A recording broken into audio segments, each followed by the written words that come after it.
Ako guys ay kinabahan ng pagka very very slight. Dahil meron daw akong content na against community standard ni Meta. Kaya ni-remove nila yung content ko. At dahil nga nataranta ako, chinek ko kaagad kung anong content ba yun, bakit nga ba may nilabag against community standard ni Meta. At eto nga, galing pala ito sa group ko na hindi naman daw apektado yung grupo ko or yung account ko or yung profile account ko or yung mga page ko. Hindi siya apektado dahil dito sa ni-remove nilang content. Dahil kailangan ko lang din naman daw malaman ito. So dahil nga na-curious ako kung anong content ba yun, pinindot ko ito. At eto yung lumabas. Ang dami pala guys. Puro sexual activity.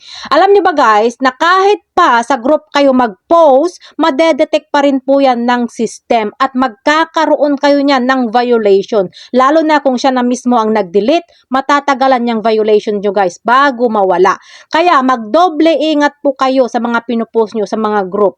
Pwede nyong i-share yung mga content nyo doon or yung mga kung ano-ano yung mga i-share nyo, pero make it sure na walang paglabag against community standard ni Meta.